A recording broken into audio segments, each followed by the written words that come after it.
श्रीकृष्ण महानुभव आश्रम बोरगाव मंजू अकोला या ठिकाणी संपन्न होत असलेला या निरूपण सोहळ्याच्या आजच्या श्री प्रभू चरित्राच्या दुसऱ्या सत्रामध्ये आपण द्वितीय क्रमांकाची लीळा घेणार आहोत.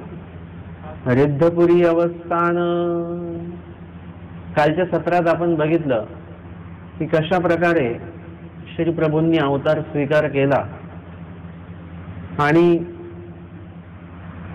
पुढे आपण बघणार आहोत कसं त्यांचं अध्ययन वगैरे यासाठी रितसर जे काही शाळा म्हणा अध्ययन म्हणा जे होतं, अर्थातच श्री प्रभू आहेत, परमेश्वर आहेत, त्यांना अध्ययनाची काही गरज नाही. परमेश्वर स्वरूप हे मुळात ज्ञानमयच आहे, त्यांना वेगळं ज्ञान घ्यायची काही आवश्यकता नाही, उलट ते स्वतः ज्ञान देतात.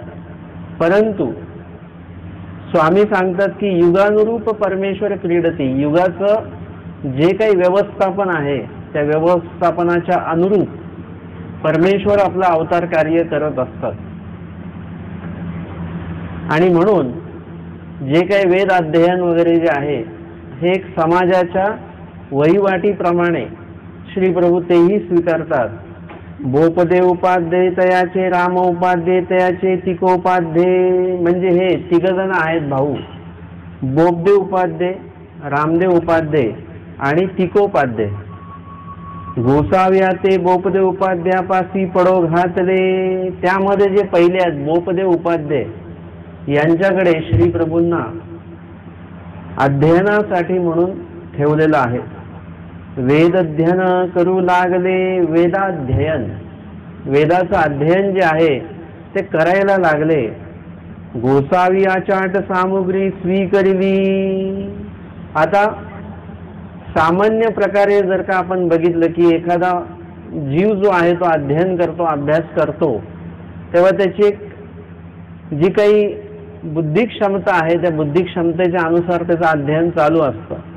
पण जेव्हा प्रत्यक्ष परमेश्वर अवतार आहेत ते जेव्हा अशा सामान्य जीवांमध्ये वावरत असतात तेव्हा त्यांना त्यांची काहीतरी वेगळीकता जी आहे ती तिथे दाखवावी लागत नाही, तर तिथे ती आपोआपच प्रकट होत असते. दिसण्याच्या दृष्टिकोनातून असेल तर इतर जीवांमध्ये जरी स्वामी राहिले तरी त्यांची तेज कांती जी आहे ती एक वेगळीच राहणार. काहीतरी स्वामींचं जे श्रीमुख आहे, ती जी प्रसन्नता आहे ती आपोआपच उमटून दिसणार आहे अनेकांमध्ये. आणि म्हणून इथे सुद्धा स्वामींनी काय केलं, आचाट सामुग्री स्वीकारली. स्वीकारली म्हणजे आहेच स्वामींकडे, फक्त ती प्रगट केली. गोसाव्यांची दिसे येते आणि का मासे नाहीये. अनेकांना दिसे येते मासे न ये. म्हणजे श्री प्रभूंच्या आचाट सामुग्रीचा पुरावा या ठिकाणी दिला जातो की जे काही स्वामींसोबत श्री प्रभूंसोबत वेद अध्ययन करणारे जे काही विद्यार्थी आहेत त्यांचा आणि स्वामींच्या अध्ययनातला फरक सांगतात. गोसाव्यांची दिसे ये म्हणजे दिवसभरामध्ये जे श्री प्रभू पाठांतर करायचे ते अनिकासी मासे न ये. म्हणजे महिन्याभराचा जो अभ्यास आमचे स्वामी एका दिवसात करायचे किंवा एका दिवसाचा अभ्यास एका दिवसातच होऊन जायचा. आणि तो अभ्यास एवढा कठीण असायचा की तो इतरांना एका महिन्याचा सुद्धा अवधी जर का त्यांना दिला गेला तरी सुद्धा त्यांचं ते वेद अध्ययन होऊ शकत नव्हतं. म्हणजे इतरांसाठी तो महिन्याभराचा अभ्यास असायचा, महिन्याभरात सुद्धा तो पूर्ण होत नव्हता.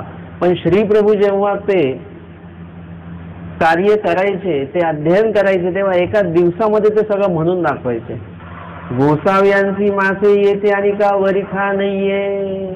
श्री प्रभूंनी जे एका महिन्यात अध्ययन करून दाखवलं ते अनेकांना वर्षभरामध्ये सुद्धा आलं नाही. अर्थात हे सगळं दाखवण्याच्या गोष्टी आहेत. वाचून जे काही आयुष्यभराचा अभ्यास वेद अध्ययनाचा आहे तो श्री प्रभू एका क्षणामध्ये म्हणून दाखवू शकतात, एका दिवसात म्हणून दाखवू शकतात. ते परमेश्वर अवतार आहेत. मुळात म्हणजे परमेश्वर अवताराला परमेश्वर अवतार म्हटलं पाहिजे आणि त्या दृष्टिकोनातून बघितलं सुद्धा पाहिजे. आपण परमेश्वराला सुद्धा जीवाच्या दृष्टिकोनातून बघत असतो. परमेश्वराने अवतार घेतला मनुष्य देहामध्ये आपल्याला असं वाटतं की देव सुद्धा मनुष्यच आहेत आणि त्या पद्धतीने आपण देवाकडे बघत असतो की देवाला भूक लागते, देवाला तहान लागते, म्हणजे या दृष्टिकोनातून बघतो. ते खूप लोक बोलतात की बाबा आम्ही इकडे 12 वाजता असलो की आमचे देव तिकडे उपाशीच राहतील, म्हणजे उपार नाही होणार देवाला. हे ज्या दृष्टिकोनातून आपण बघतोय, आता या मंदिरातले देव आणि तुमच्या घरचे देव वेगळे आहेत का? कोणी विशेष वेगळे आहेत, पण देव तर एकच आहे ना सगळ्यांचा. अर्थातच बाईसांच्या बाबांना जेव घातलं काय, आऊसांच्या स्वामी जगन्नाथांना जेव घातलं काय? जेवणार आमचे स्वामीच आहेत. का आऊसा वेगळं जेव घालते, बाईसा वेगळं जेव घालतात देवाला? म्हणजे हा एक फरक लक्षात घेतला पाहिजे आपण की परमेश्वर एकच आहेत आणि त्या दृष्टीने आपल्याला त्यांना बघता आलं पाहिजे. परमेश्वर म्हणून तर प्रल्हाद बाईसांना स्वामी म्हणतात. बाई देव जाना, देव माहिती आहे का तुम्हाला? प्रश्न सोपा आहे. आपल्याला आपण असं तर म्हटलं असं हो पंचकृष्ण आहे, पंचनाम सांगितलेले आहेत, हे देवाची नावं आहेत, परमेश्वर दयाळू, मयाळू, कृपाळू, कनवाळू आहे, हे सगळं पटापट सांगू आपण. परंतु देव जाणणे हा एक प्रकार वेगळा आहे, देवाबद्दल माहिती सांगणे हा एक प्रकार वेगळा आहे. पुरणपोळी कशी बनवायची तुम्ही सांगू शकता, पण बनवणं हा प्रकार एक वेगळा आहे. बनवता पण आलं पाहिजे, नुसतंच सांगता नाही. तसं देवाबद्दल माहिती आपल्याला सांगता येते, पण देवाला आपण जाणलंय का हा पण एक भाग जो आहे तो लक्षात घेतला पाहिजे. या ठिकाणी चरित्रामध्ये स्वामींनी युगानुरूप थोडंसं ठेवलेलं आहे. त्यांनी जर का पहिल्याच दिवशी सगळं म्हणून दाखवलं असतं तर ते चाललं नसतं. म्हणून त्या ठिकाणी अशा प्रकारचं सामुग्री स्वामींनी त्या ठिकाणी प्रगट केलेली आहे की जेणेकरून इतरांना वाटावं की हे इतर मुलांपेक्षा कैक पटीने हुशार आहेत. आणि श्री प्रभूंना स्वतःला प्रकाशित करायचं नव्हतं, मी परमेश्वर आहे हे दाखवायचं नव्हतं. एकदा काय असतं की मोठेपण एकदा येऊन गेलं की कार्य सीमित होतात. तो व्यक्ती कुठेही जाऊ शकत नाही, कुठेही बसू शकत नाही. प्रत्येक ठिकाणी लोक जे आहेत त्यांचं सेवा करा, हे करा, ते करा याच्यामध्ये मग्न असतात. म्हणजे काय होतं की तुम्ही एकदा मोठे झालात, मोठेपणा आला की आपलं कार्य कधी कधी संकुचित होतं. जे तुम्ही छोटे असताना प्रत्येक कार्य तुम्ही करू शकता. जसं कधी कधी असतं एखादी व्यक्ती अशी असते की तिला कुठल्याही सेवेसाठी तिला बोलवलं जातं, कुठलीही सेवा असो, किती छोटी असो मोठी असो. परंतु एखादी व्यक्ती अशी असते की मग त्यांना काम नाही, त्यांना नका सांगू, ते ज्येष्ठ आहेत, ते मोठे आहेत, त्यांना काम नका सांगू. म्हणजे काय होतं की ते ज्येष्ठ असल्यामुळे त्यांच्या त्या कामाला, त्यांच्या त्या सेवेला, त्यांच्या त्या कार्याला एक प्रकारचं काय झालं मर्यादा येऊन गेलेली आहे.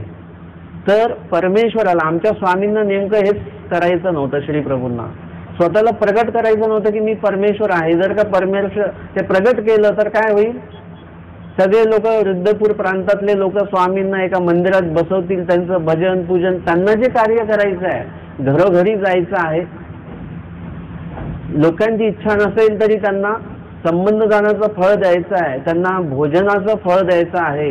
भूत भजन जे काही भोजन असेल त्याच्यातनं त्यांची कणव वाढवायची असेल, एखाद्याचा कर्मनाश करायचा असेल तर ते त्यांच्या पद्धतीने ते चालू आहेत.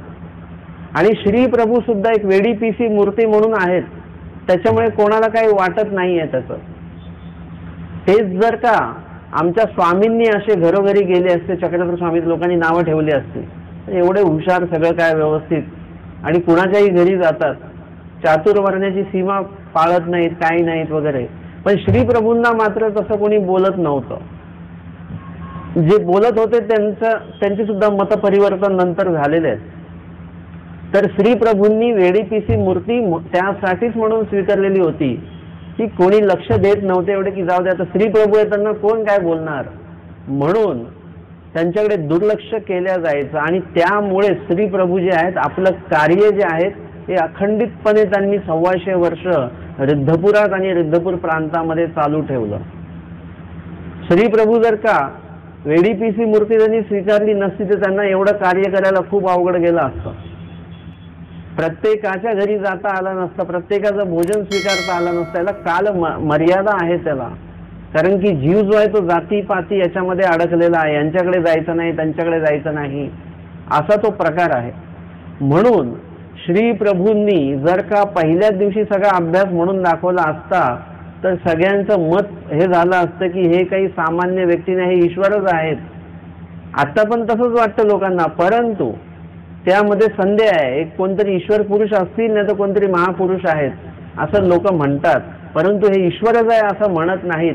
आणि श्री प्रभूंना सुद्धा तेच अपेक्षित आहे की लोकांनी मला परमेश्वर म्हणून बघू नये, मला माझं कार्य करू द्यावं. जेव्हा आमचे स्वामी सुद्धा प्रगट करतात तेव्हा आमच्या स्वामींना सुद्धा ते श्रीप्रभू म्हणतात, मेला विदित करीत आहे म्हणे.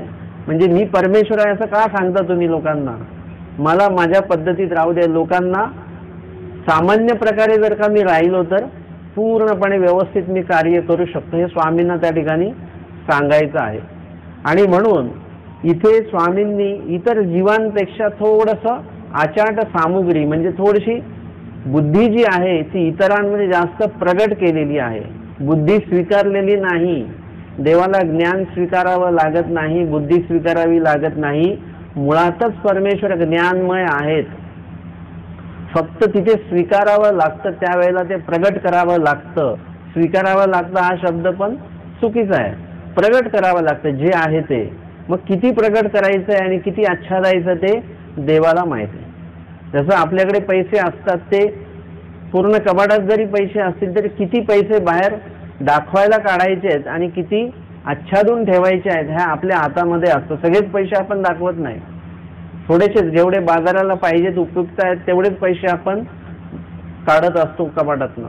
त्या पद्धतीने किती प्रकट करायचं आहे, कशा प्रकारचे जीव आहेत, किती कणवेचे जीव आहेत, तशा प्रकारे परमेश्वराला आपलं जे कार्य जे आहे ते प्रगट करावं लागतं. काहींना आमच्या स्वामींनी निरूपण स्वतः केलेलं आहे, काहींनी विचारल्यानंतर निरूपण केलेलं आहे आणि काहींनी विचारल्यानंतर पण स्वामी म्हणतात तुम्हाला काय करायचं आहे, सगळं जे आहात तेच विचारा, बाकीचं काही विचारायची आवश्यकता नाही. म्हणजे काहींना निरूपण करण्याची प्रवृत्ती स्वामींची नाही आहे. म्हणजे जीव कसे आहेत त्यानुसार परमेश्वर सुद्धा प्रगट होत असतात. आता या ठिकाणी चुकी भुली ते चाट्या ही सांगती आणि उपाध्या ही सांगती. अध्ययन सुरू असताना जर का विद्यार्थी चुकले तर श्री प्रभू लगेच त्यांना सांगत होते इथे चुकलं बरं का, इथे हा शब्द असा नाही तो असा आहे, इथे शब्द तोडायचा नाही ते पुढे जाऊन तोडायचा आहे, असं चुकी भुली किंवा याची व्याख्या ही नाहीये ही आहे. हे विद्यार्थ्यांना सांगायचे तर सांगायचेच, परंतु उपाध्याय ही सांगती त्यांचे जे शिक्षक आहेत बोपदे उपाध्याय. आता शिक्षक कधी चुकत नसतात, परंतु शिक्षकही कधी कधी चुकत असतात. आणि असं सांगत असताना कुठेतरी त्यांना बोपदे उपाध्यांची जर का सांगताना चूक झाली तर तिथे श्री प्रभू लगेच त्यांना सांगायचे की इथे तुमचं सांगणं चुकलं, इथे हा शब्द तुमचं उच्चारण जे आहे ते चुकलेलं आहे. ते म्हणे ती गुंडो सामान्य नव्हे हा ईश्वर अवतार होईल.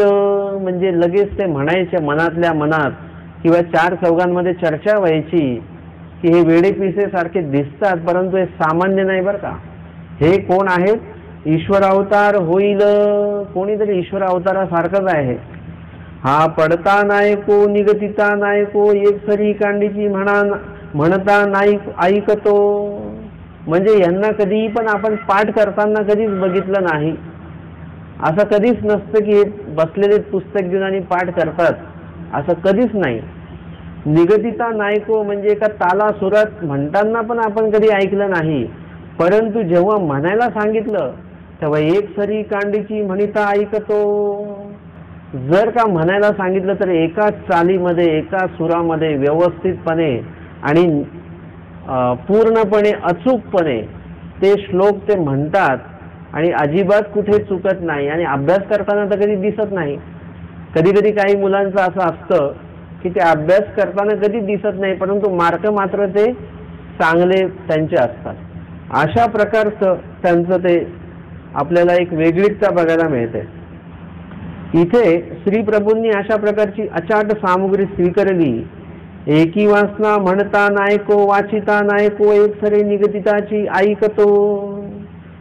एका मताने किंवा कधी कधी असं बोललं जायचं की म्हणताना ऐको, म्हणजे कधीच आपण यांना काही म्हणताना ऐकलं नाही. वाचिताना ऐको, कधी हातामध्ये यांचे पुस्तक बघितलं नाही. एक सरे निगदिताची ऐकतो, म्हणजे एका ताला सुरात म्हणताना मात्र आपण ऐकतो आहोत यांना. हा गुंडो सामान्य नव्हे, हा ईश्वर अवतार होईल का देवता अवतार होईल. हे सामान्य नाहीत, हे ईश्वर अवतार आहेत किंवा देवता अवतार आहेत.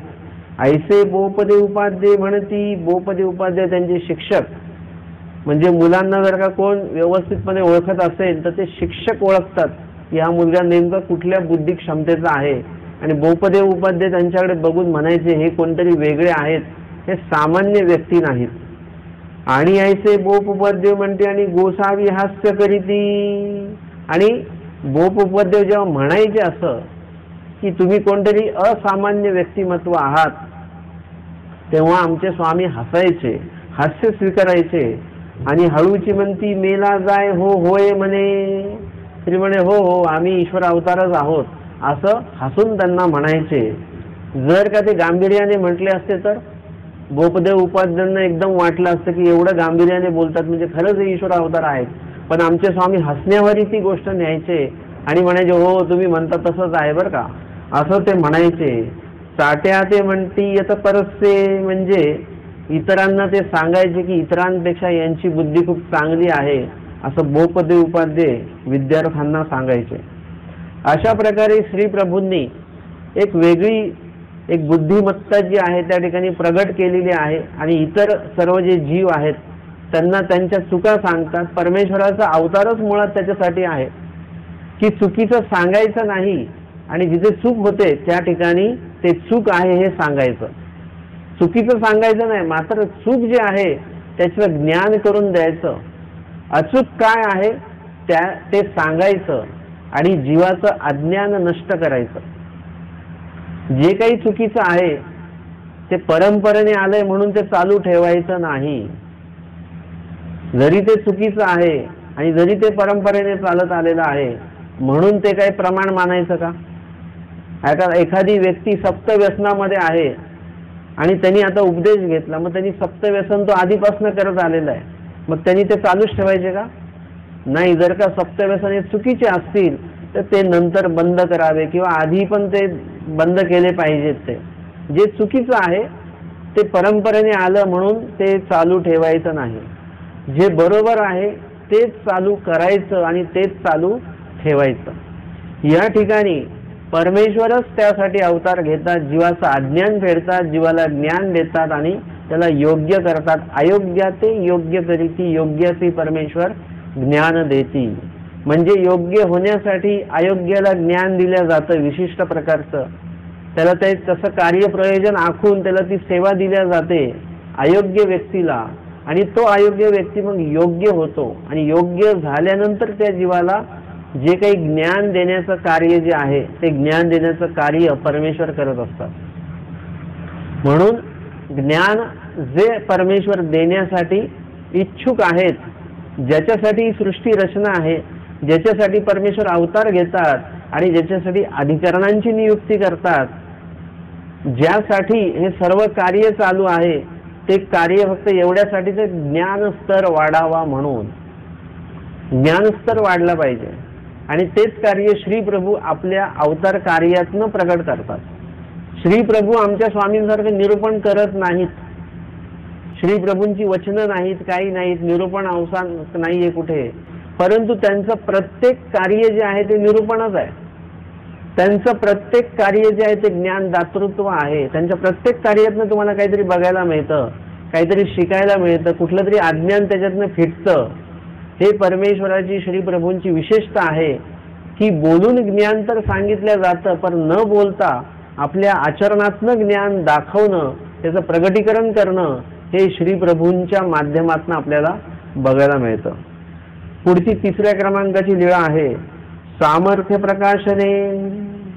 अवघे चाटे उपाध्यांच्या वासुरवा लागी गवत आणू जाती. आधे सगळे जे काही उपाध्याय बासांकडे, बोपदे उपाध्याय बासांकडे जे काही अध्ययन करण्यासाठी जे काही विद्यार्थी आहेत ते सर्व, म्हणजे त्या काळाची पद्धत होती की त्या गुरुकुळामध्ये जर का राहायचं असेल तर गुरुकुळाची सेवा जी आहे, विशिष्ट सेवा, पाणी भरायची सेवा असेल, गवत आणण्याची सेवा असेल, तिथले झाडपूस सेवा असेल, जी काही सेवा असेल पूर्ण त्या गुरुकुळाची, त्या आश्रमाची, ती सेवा त्या विद्यार्थ्यांना करावी लागायची. विना सेवा काही मिळत नाही. विना सेवा ज्ञान घेऊ नये. ज्ञान घेत असताना सेवेचं सुद्धा अंग असलं पाहिजे, जेणेकरून ज्ञान घेण्यामध्ये जे काही अडचणी असतील ते त्याच्यातनं निरसन होतात. आणि ज्ञान घेताना तुम्ही सेवा जर का करत असाल, सेवाभाव पण असेल, तर तुमची तिथे विनम्रता असते.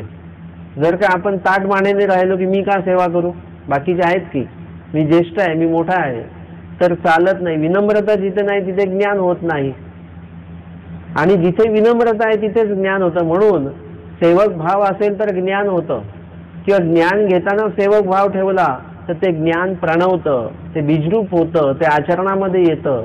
आणि म्हणून विनम्रता ही खूप महत्वाची आहे.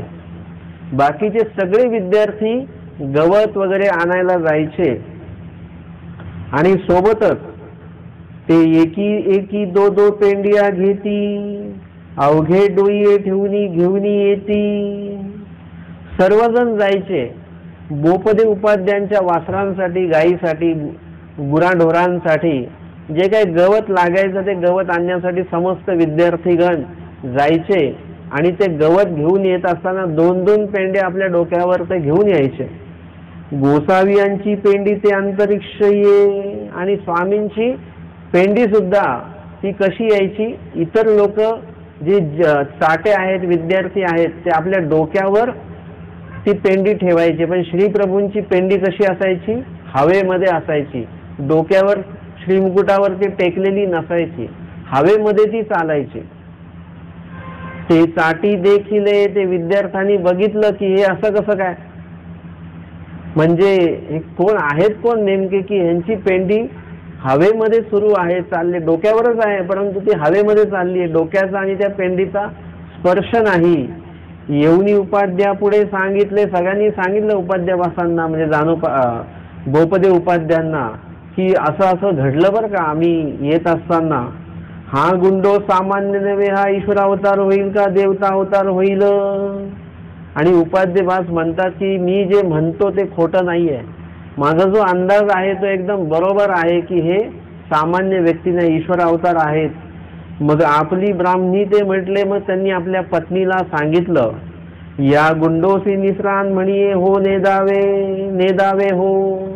म्हणजे ते सांगतात श्री प्रभूंच्या बाबतीमध्ये की या गुंडोसी, गुंडा हे नाव ठेवलेलं आहे, गुंडो, तर यांना तुम्ही निसरान म्हणिये नेदावे हो, म्हणजे हीन काम करायला त्यांना देऊ नका. असं यांच्याकडे जी सेवा द्याल तुम्ही, असं गवत आणणं, लादी पुसणं, झाडू पुसणं वगैरे असं काही देऊ नका, सारवणं वगैरे, यांना त्या सेवा देऊ नका. यांना व्यवस्थित सेवा द्या, कारण की हे व्यक्ती वेगळी आहे कोणतरी. अशा प्रकारे ते आपल्या पत्नीला सुद्धा सांगतात.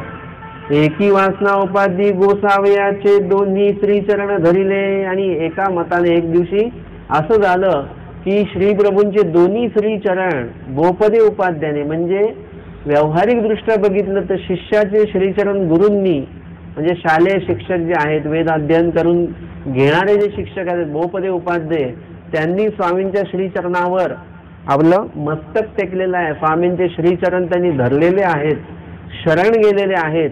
आणि ते म्हणतात, जी जी मी पापिया नेणे तरी मग सांगावे जी. मी पापिया आहे, मी जाणलं नाही की तुम्ही कोणतरी ईश्वर पुरुष आहात, श्रेष्ठ पुरुष आहात, मी जाणलं नाही. मी इतरांसारखंच तुम्हाला गणलेलं आहे, इतरांमध्येच तुम्हाला गणलेलं आहे. तरी मग सांगावे जी, आपण नेमके कोण आहात, काय आहात, मला याचं ज्ञान तुम्ही द्या, असं ते श्रीप्रभूंना विनंती करतात. आणि गोसावी हास्य स्वीकारिले. आमच्या स्वामींनी, श्रीप्रभूंनी काय केलेलं आहे, हास्य स्वीकारलं. स्वामी काहीच बोलले नाहीत, हास्य स्वीकारलं. परी सांगती ना, परंतु सांगत नव्हते की मी कोण आहे ते. आपण कुठलं उच्च पदावर असलं की लगेच आपण त्यांना, तुम्हाला माहिती आहे का मी कोण आहे, कोणाशी बोलताय तुम्ही, लगेच आपण आपली ओळख दाखवण्यासाठी आतुरच असतो. कधी कधी कोणी नाही विचारलं तरी आपण आपलं पद, अधिकार सांगण्याच्या दृष्टिकोनातनं की मी इकडून आलोय, मी तिकडून आलेलो आहोत, आम्ही या भागातले आहोत, आम्ही या पदावर आहोत, हे सांगण्यासाठी उत्सुक असतो आपण. इथे श्री प्रभूंना परमेश्वराला विचारलं जातं तरी सुद्धा परमेश्वर आपली ओळख दाखवत नाहीत, करत नाहीत, कारण की प्रत्येकाला तो ओळख दाखवता येत नाही. माईन भट्टांना प्रथम भेटीमध्येच ओळख दाखवून दिली. परमेश्वराचं दास्य केलं पाहिजे ते परमेश्वर कोण, तर 5ही अवतारांची नावं सांगितलेली आहेत. शेवटी 5वं स्वतःची सुद्धा ओळख देवाने केली की जैसे प्रतिष्ठानी हे आम्ही परमेश्वर आहोत. प्रत्येकाला स्वामी असं सांगत नाहीत की बाबा आम्हाला चांगलं व्यवस्थित जेवण द्या बरं का, आम्ही परमेश्वर आहोत, आम्हाला असं अव्यवस्था झाली नाही पाहिजे आमची, आम्ही परमेश्वर आहोत, असं देव सगळ्यांना सांगत सुटत नाहीत. जे अधिकारी जीव आहेत, जे योग्यतेचे जीव आहेत, त्यांनाच फक्त हे ज्ञान दिल्या जातं. इतरांपासनं परमेश्वर आपलं परमेश्वरत्व आच्छादतात, लपवतात, त्यांना दाखवत नाहीत. महादेव राजा स्वामींना भेटायला येतो परंतु स्वामी भेट देत नाहीत. मग सिन्नर विभागातनं जाताना त्याच्या माहिती पडलं की ते पुरुष या विभागामध्ये आहेत अशी माहिती मिळाली आणि मग त्यांनी पूर्ण चौफेर आपलं सैन्य पाठवलं, सेवक पाठवले की बघा ते स्वामी कुठे भेटतात का, दिसतात का. आणि मग भिल्ल मठामध्ये एक सेवक त्या ठिकाणी आलेला, एक सैनिक आलेला आहे आणि सिन्नरला आजही ते स्थान आहे, खांब आहे बाहेर नमस्कारी. त्या खांबाच्या आड स्वामी उभे राहिले आणि तो जो सेवक कोणी आलेला आहे त्यांनी स्वामींना बघितलं असतं, कदाचित त्यांनी ओळखलं असतं की जे वर्णन तुम्ही सांगता तशी एक व्यक्ती आहे तिथे, तर स्वामींनी स्वतःला आच्छादून घेतलेला आहे, स्वतःची श्रीमूर्ती आच्छादलेली आहे आणि खांबाआड स्वामी लपलेले आहेत. आणि त्या ठिकाणी त्यांनी विचारलं की बाबा आमके आमके आहेत का, चांगदेवराव आहेत का इथे. ते म्हणतात ना चांगदेवराव नेनो ना बांगदेवराव, कोणी नाही इथे, एक म्हातारी छे ते गावा माझी भिक्षा मागन गई छे. स्वामी तिथे गुजर भाषा बोलतात. अशी भाषा बोलल्यानंतर त्यांच्या ऐकण्यावरूनच लक्षात येतं की अरे ही व्यक्ती विद्वान नाही. विद्वान व्यक्ती एकदम शुद्ध बोलणार, संस्कृतमध्ये बोलणार, मराठी सुद्धा शुद्ध बोलणार, एकदम गावंढळ भाषा किंवा एकदम ती गुजराती भाषा बोलल्यामुळे भाषेवरूनच त्याच्या लक्षात आलं की हे ते नाही आहेत बरं का.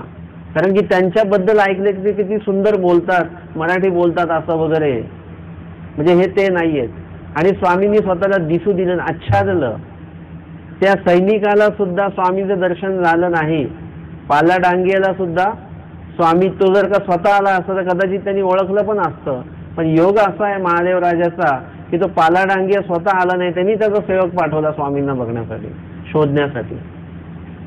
म्हणून तो एक भाग लक्षात घेतला पाहिजे की स्वामी प्रत्येकाला आपली ओळख दाखवत नाहीत, सांगत नाहीत. आपण सर्व महानुभावपंथीय त्या दृष्टीने भाग्यवान आहोत. आपण आभागी नाहीये बरं का. आपण म्हणतो आम्ही आभागी आहोत, आभागी आहोत. आपण आभागी अजिबात नाहीये. आपण एकदम भाग्यवान व्यक्ती आहोत की आपल्याला स्वामी माहिती आहेत, स्वामींच्या पंथामध्ये आपल्याला प्रवेश मिळालेला आहे. आपण महानुभावपंथी आहोत. आपल्याकडे अनेक पुस्तकं आहेत वाचण्यासाठी. तुम्हाला लिपी वाचता येत नाही, तुमच्यासाठी मराठीमध्ये पुस्तकं छापल्या गेलेली आहेत. ही सोय आधीच्या काळात नव्हती. 50-100 वर्षा पहिले असं नव्हतं. अध्ययन करायचं तर लिपीमधल्याच शब्द जे काही लिहिलेले तेच पाठ करायचे, तेच अभ्यास करायचा, त्यातनंच अध्ययन करायचं, लिपीच्या पोथ्यातनं. त्या दृष्टीने आपल्याला सगळ्या गोष्टी माहिती आहेत, सगळे साधनं उपलब्ध आहेत. म्हणजे आपण कितीतरी भाग्यवान आहोत एका दृष्टीने बरं का. म्हणजे आपल्याला परमेश्वरापर्यंत पोहोचण्यासाठी अनेक माध्यमं उपलब्ध आहेत, अनेक साधनं उपलब्ध आहेत. अनेकांच्या चुका आपल्याला माहिती आहेत की त्यांनी काय चुका केल्यामुळे देव त्यांच्यापासून लांब गेले. आणि अनेकांचे गुणही माहिती आहेत की किती कोणी काय गुण त्यांचे त्या ठिकाणी उपयोगी गेले देवाच्या, की जेणेकरून देव त्यांच्या जवळ आलेले आहेत. दोन्ही गोष्टी माहिती आहेत. वजाबाकी पण माहिती आणि बेरीज सुद्धा माहिती आहे. प्लस मायनस दोन्ही माहिती आहेत आपल्याला. मग त्या दृष्टीने आपण तर भाग्यवानच आहोत. म्हणतात ना पुढच्याच ठेस मागचा शहाणा, तर आपण मागचे शहाणे आहोत. आपल्याला माहिती आहे पुढच्यांना काय ठेस लागली, जेणेकरून ते ईश्वर अवतारांपासनं त्यांच्या दूर गेले किंवा ईश्वर अवतार त्यांच्यापासून दूर गेले किंवा तेच ईश्वर अवतारापासून दूर गेलेले आहेत. हे आपल्याला माहिती आहे. ते कार्य आपण करू नये. किंवा पुढच्याच लाभ मागचा शहाणा, नवीन म्हण आहे आता ही, आत्ताच इथे मी सांगितली. पुढच्याला लाभ झाला हे आपल्याला कळलं की आपण पण शहाणे व्हायचं, की त्यांना जो लाभ झाला तो मलाही झाला पाहिजे, भटोबासांना जो लाभ झाला त्या दृष्टीने आपण चाललं पाहिजे. म्हणून देवाने आपली एक वेगळी निवड केलेली आहे. या विभागामध्ये किती लोक आहेत? विदर्भ किती मोठा आहे? अख्ख्या विदर्भ हे आहे का? श्री प्रभूंचं अवस्थान आहे इथे विदर्भ विभागामध्ये, आमचे स्वामी येऊन गेलेले आहेत. एवढं सगळं असून अख्खा विदर्भ उपदेशी आहे का? तुम्हीच नेमके कसे काय उपदेशी झालात? तर तुमची निवड देवाने वेगळी केलेली आहे. पूर्ण भारतामध्ये आपले जेवढे कोणी मानवपंथीय लोक आहेत त्यांची निवड देवाने केलेली आहे की यांना मानवपंथात घ्या, यांना प्रवेश द्या, यांना ज्ञान द्या, नाममंत्र द्या, मोक्षाचा मार्ग यांना सांगा. ती निवड आपल्याला देवाने आपली केलेली आहे आणि आपल्याला देव काय आहेत हे आपल्यापर्यंत पोहोचवलेलं आहे. ही गोष्ट सगळ्यांपर्यंत पोहोचलेलीच नाही आहे. कधी कधी तर बघतो उपदेशी लोकांपर्यंत सुद्धा पोहोचलेलं नाहीये देव म्हणजे काय ते. तर ती ओळख जर का देवाने आपल्याला दिलेली आहे तर इथे रद्धपूर प्रांतात राहून त्या लोकांमध्ये राहून सुद्धा देवाने स्वतःला प्रगट केलं नाही, त्यांना सांगितलं नाही आम्ही देव आहोत, परंतु आमच्यापर्यंत मात्र ही गोष्ट पोहोचलेली आहे. येण्याअर्थी आम्ही भाग्यवान आहोत. गोसावी सांगतीना सांगतीना, कारण गोपदेव उपाध्यांचा अधिकार नाही येतो ज्ञान घेण्याचा, ईश्वर ओळख होण्याचा तो अधिकार त्यांचा नसल्यामुळे तिथे श्री प्रभू त्यांना मी कोण आहे हे सांगत नाहीत. अशा प्रकारे या लीळेचं श्रवण आणि चिंतन आपण केलं सामर्थ्य प्रकाशने. तदनंतर पुढची 4थ्या क्रमांकाची लीळा येते. प्रकाश दर्शन एकुदी गोसावी चाट्यान तू पहुड केला होता. एक दिवस श्री प्रभूंनी त्या विद्यार्थ्यांमध्ये स्वामी झोपलेले होते. तव श्रीमूर्तीपासून प्रकाशू पडिला. श्रीमूर्तीतनं असा प्रकाश पडला म्हणजे प्रकाश बाहेर पडला. तो चाटा देखिला, तो तिथल्या विद्यार्थ्यांनी बघितला आणि ध्याले घाबरले. म्हणजे एकदम असा काळोखामध्ये एकदम उजेड दिसला तर आपण घाबरणार. एरवी अंधारात चालत असताना जर का उजेड दिसलं की आपल्याला बरं वाटतं, इथे उजेड आहे बरं का. परंतु एकदमच अंधारामध्ये भपकन एकदम प्रकाश पडला तर आपण घाबरून जाऊ, नेमकं कसला प्रकाश आहे हा. ते घाबरले, सगळे झोपेतनं खडपडून उठले. तो चाटा देखील आणि ध्याले येऊन उपाध्या पुढे सांगितले. उपाध्यापासांना येऊन त्यांनी सांगितलं की उपाध्य गुंडोचा माथा होनी प्रकाश निघतू असे. त्यांच्या माथ्यातनं डोक्यातनं त्यांचा असा प्रकाश बाहेर पडलेला आहे. आपे आपू बोलतू असे आणि स्वतःच काहीतरी बडबड सुद्धा करतायत, बोलतायत सुद्धा ते. तू आलीसी हो, तू का गेलीसी हो, ऐसे म्हणतू असे. तू आलीसी हो, तू गेलीसी हो असं ते म्हणतायत. म्हणजे कदाचित देवता श्रीप्रभूंच्या दर्शनासाठी आलेले असतील आणि त्यांना संबोधून श्रीप्रभूंचं ते बोलणं सुरू आहे. इतरांना ती बडबड वाटते परंतु वास्तविक ती बडबड नाही आहे, तर संवाद आहे त्यांच्याशी केलेला. ऐसे म्हणतू असे उपाधी म्हटले. निर्मिजी हा गुंडो कोणी कोणू, हा ईश्वर अवतारू होय. उपाध्यपास म्हणतात की नेणीजी हा गुंडो कोणू, कोण आहेत हे गुंडो, म्हणजे नेमके कोण आहेत काही अंदाजच लावता येत नाही. हे हा ईश्वर अवतारू होय, हे ईश्वर अवतारच आहेत असं परत ते स्वतःशी पुन्हा पुन्हा पुन्हा पुन्हा बोलतात. लेकुरा सवे आरोगणे 5व्या क्रमांकाची लीळा येते. लेकुरवे जेवीत असती तव गोसावी बीजे करीती. काही मुलं जेवतायत, आमचे स्वामी श्रीप्रभू त्या मुलांमध्ये जाऊन बसतात जेवायला. तया सवे गोसावी आरोगण करीती. त्यांच्या ताटामध्ये स्वामी जेवायला लागतात.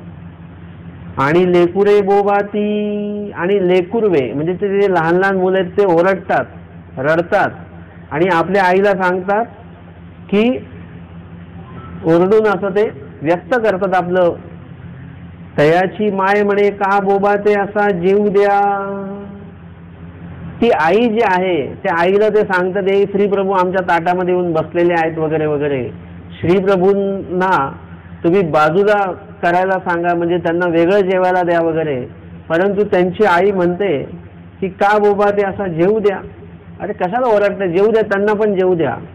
मग ते वाटे करी. परंतु लहान मुलांचं असतं हे माझं आहे, हे तुझं आहे असं वाटणी असते ना, ते हे मला दिलेलं आहे, तुला दिलेलं आहे. तर ती लहान मुलांची समजूत काढण्यासाठी त्या आईने काय केलं, मग त्या मुलांच्या की त्या ताटामध्येच 2 विभाग केले. म्हणजे भात वाढलेला असेल, डाळ भात असेल, तर त्या डाळ भाताचे 2 विभाग केले. निम्मा डाळ भात मुलाकडे आणि निम्मा डाळ भात श्रीप्रभूंकडे दिला. म्हणजे श्रीप्रभूंचा डाळ भात वेगळा त्यांच्या वाट्याचा, आणि त्याच ताटामध्ये मुलाच्या वाट्याचा डाळ भात हा वेगळा, असं दोन्ही विभाग केले. आणि मग रावळो हा तुम्ही जेवा हा लेकुरे जेविती, आणि ते म्हणतात, आई म्हणते त्या मुलांची की देवा हे तुम्ही जेवा आणि हे बाकीचं जे दुसरा विभाग जो आहे तो मुलगा जेवेल, तुम्ही त्याचं जेवू नका. ते म्हणती आई राऊळ आपला वाटा नेजविती. आणि मग परत ती आई निघून जाते आणि ते जेवण सुरू होतं. तर श्रीप्रभूंसाठी जो वाटा केलेला आहे तो श्रीप्रभू स्वीकारत नाहीत. श्रीप्रभू काय करतात, त्या मुलाच्या वाट्यातलंच घेतात.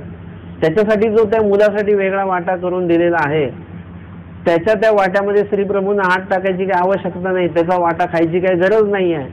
त्यांच्यासाठी पण एक वाटा करून दिलेला आहे त्या बाईने, पण श्रीप्रभू तसं करत नाही. त्या मुलाच्याच वाट्यामध्ये हात टाकतात, श्रीकर टाकतात आणि त्याचं अन्न श्रीप्रभू खातात. तो मुलगा परत ओरडतो, आई राऊळ आपला वाटा नेजविती. ते म्हणतात की ते राऊळ आपला स्वतःचा वाटा जेवत नाहीत, ते आमचाच वाटा खातात अजून सुद्धा. ते म्हणे राऊळ आपला भागू सांडून लेकुराचा भागू का जेवीत असा. ते म्हणते की राऊळो तुम्ही तुमचा वाटा सोडून श्रीप्रभूंना ते म्हणतात तुमचा वाटा सोडून तुम्ही त्या मुलांचा वाटा का खाताय. मागुता लेकुरवासाची भागू जेविती असं सांगितल्यानंतर सुद्धा ते मुलांचाच वाटा श्रीप्रभू खात आहेत. मग ते म्हणे रावळांची जेवू द्या.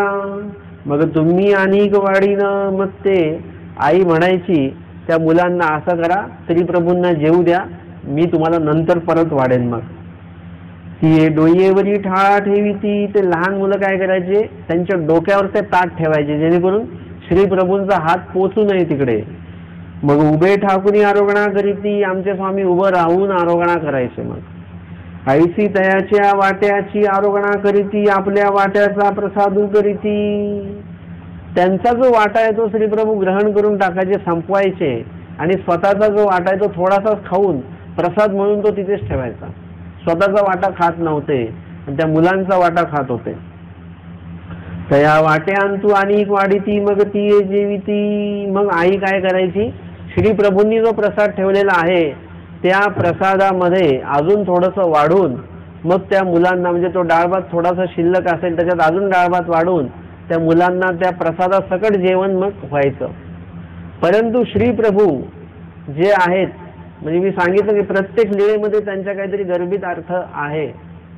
डाळ भात तोच आहे, एकाच घरातला आहे, एकाच ताटामध्ये आहे, फक्त 2 विभाग केलेले, वेगळं काहीच नाही आहे. परंतु तरी सुद्धा मुलाच्या वाट्याचा का खातात, कारण की तो वाटा मुलाच्या नावे झालेला आहे. हा वाटा श्रीप्रभूंच्या नावाचा आहे आणि तो वाटा मुलांच्या नावाचा आहे. आता जर का श्रीप्रभूंनी तो वाटा खाल्ला, स्वतःचा वाटा खाल्ला, तर काय होईल, त्या मुलाला गोमटा लागणार नाहीये. परंतु जेव्हा त्या मुलाच्या वाट्याचं जेव्हा श्रीप्रभू ग्रहण करतात, अन्न आरोगणा करतात, तेव्हा तो वाटा ज्याच्या नावाचा आहे त्याला त्याचं गोमटं लागणार. त्या आई वडिलांना तर लागणारच आहे त्या मुलाच्या, परंतु त्या मुलाकडनं सुद्धा बळेच स्वामी काय करतात, क्रिया स्वीकारत आहेत.